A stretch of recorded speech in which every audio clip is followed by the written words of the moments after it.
El acoso laboral.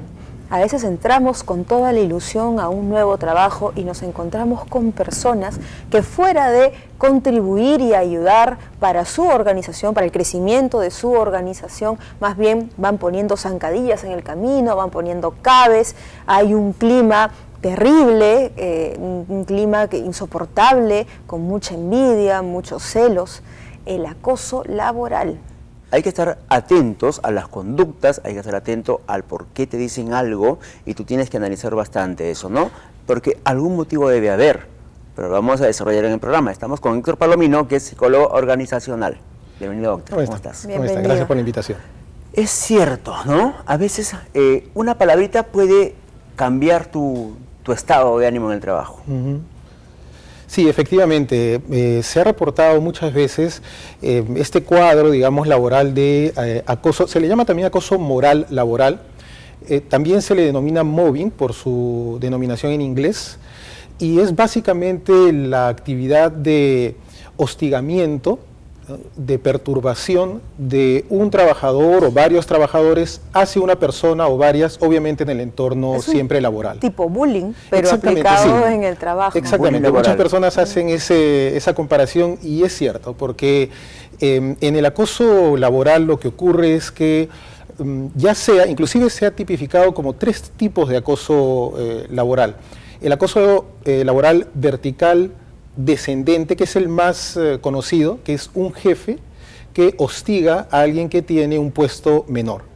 Por ejemplo, dándole excesivo, pero de verdad excesiva carga laboral, por ejemplo, para fastidiarlo, para molestarlo. Ahí, en este caso, por ejemplo, el móvil sería este jefe que quiere ocasionar la renuncia espontánea del colaborador, ¿no? Sí, en la mayoría de los casos, el objetivo principal del acoso laboral o acoso moral en el trabajo es que la persona efectivamente se vaya, digamos, renuncie.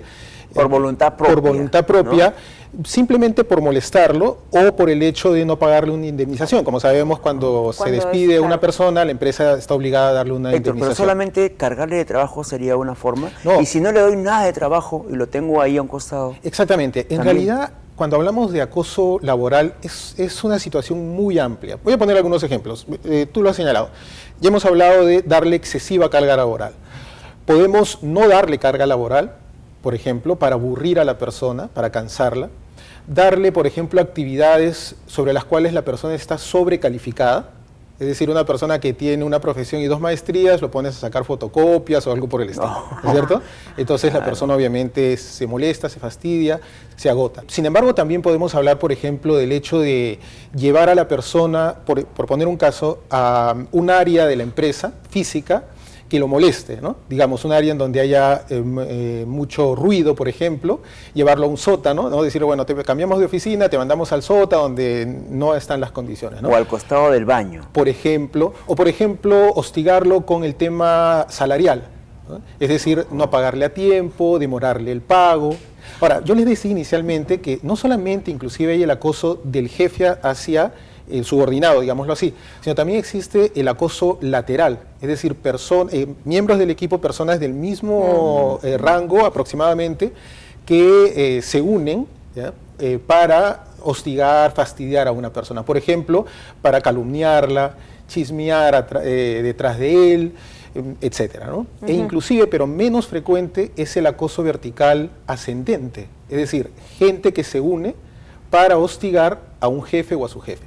Se da, en verdad menos, ¿no? Pero sí se presenta. Y en este caso sí es necesario que sea un grupo de gente que genere este hostigamiento. Sí, ¿no? Casi siempre es así. Es un grupo, es el equipo. No puede ser una personita que no va a lograr. Exactamente, ¿no? Muchas veces lo que se ve es, por ejemplo, un jefe nuevo. El equipo no se lleva bien con este jefe, entonces dice, mira, vamos a faltar, vamos a llegar tarde, pero no uno ni dos, sino todos. Claro, claro, entonces claro. Se genera esto. Wow. Claro, pero sí es posible, entonces. Sí se ha reportado. Esos rangos, sí. Ahora, pero yo lo que quería saber es, todo esto que me estás mencionando debe estar tipificado, ¿no? En alguna ley laboral que proteja.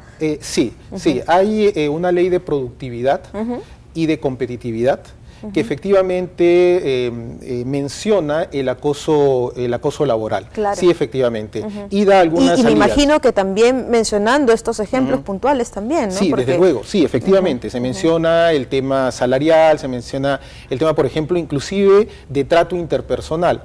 Un jefe que grita, que menosprecia, que pone apodos, que se burla. Pero hay algo importante también. Se tipifica acoso laboral cuando es sistemático. Es decir, si un jefe en determinado momento le alzó la voz a una persona, por supuesto que eso está mal, ¿no es cierto? Por supuesto, ni siquiera una vez, ¿no? Exacto, ¿no? Está mal, pero no es acoso. Si lo hizo una vez o lo hace esporádicamente, ¿ok? Es acoso cuando el tema es sistemático. ¿Y cómo se prueba eso? No es tan fácil en verdad, pero sí se puede hacer, y es a través, primero tiene que pasar un tiempo, ¿no es cierto? La persona, lo que se pide es que la persona primeramente presente una queja, llamémosle así, de manera asertiva, comunicándose con la persona que lo está acosando. Por O sea, escrito mandarle incluso, un ¿no? mail o mandarle una carta. Sí, lo que se dice inicialmente es que puede ser verbal, ¿ok? De una manera asertiva.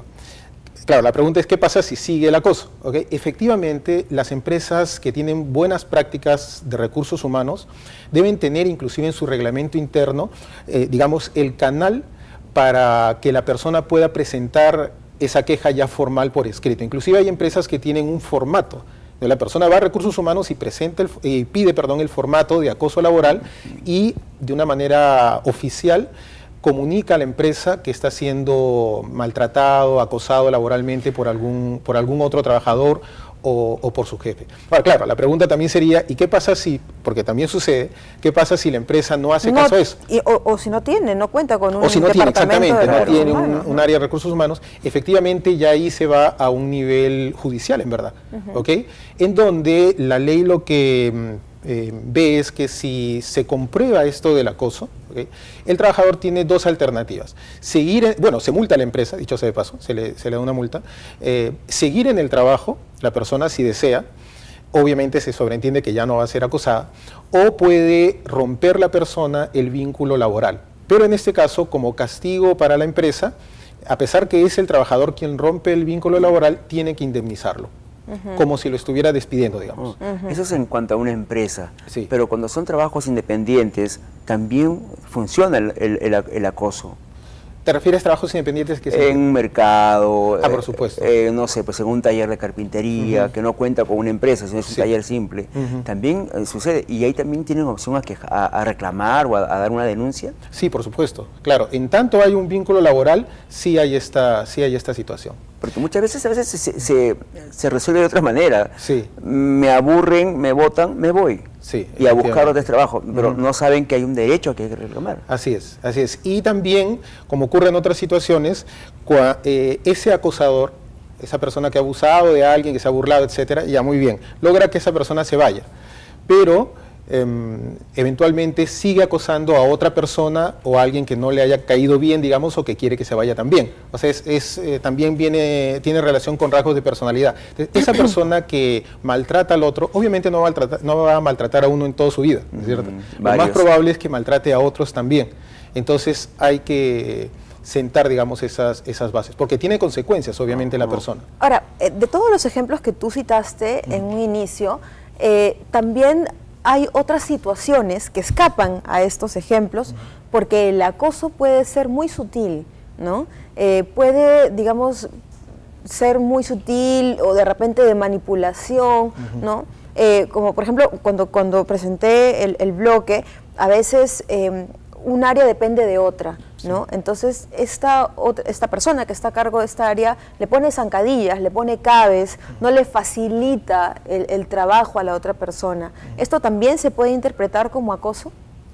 Depende, primeramente, si hay una situación de poder entre uno y otro. Por ejemplo, si hay dos áreas que están compitiendo, Pero por siempre ejemplo, el más antiguo va a tener más poder. exacto. Si es, por ejemplo, por un tema de antigüedad, de cargo, etcétera, efectivamente sí se puede tipificar como acoso. Pero recordemos, reitero en todo caso, que en el tema de acoso tiene que ser sistemático.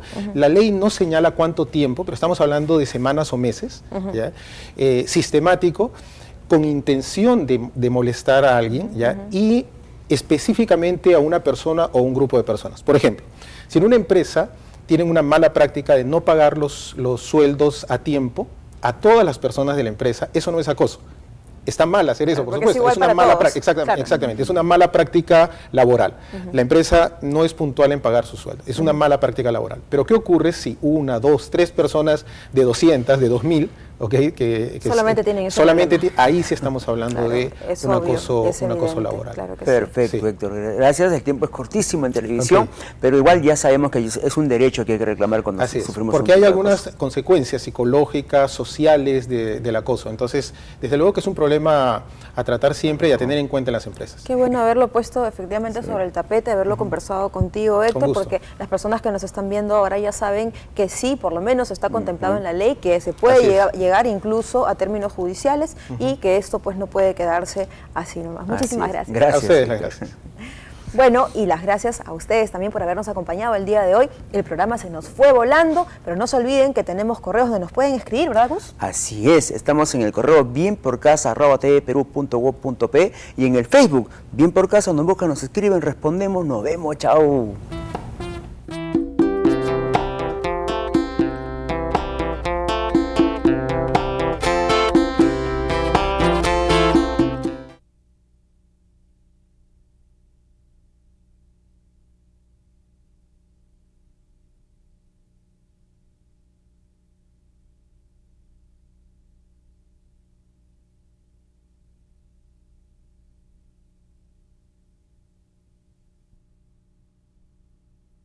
Constituir semáforos que puedan funcionar en forma continua, porque ahora tenemos semáforos que funcionan y no están interconectados unos con otros. Tenemos que implementar los semáforos inteligentes, eso tenemos que coordinarlo con Lima, porque sabemos que es una obra que requiere el apoyo de Lima.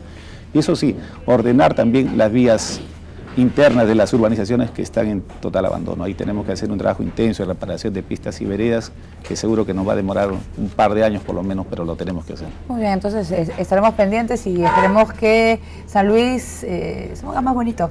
Así es, y te vamos a invitar para que nos visites. Y más verde, más verde. Bien, muchas gracias al señor Ricardo Castro, de Cambio Radical, virtual alcalde de San Luis, y con esto nos despedimos. Y no se olvide que continúa TV Perú Noticias. Ciudadano común y corriente, solo tengo un voto. Que usted me ha pedido como a tanta gente a la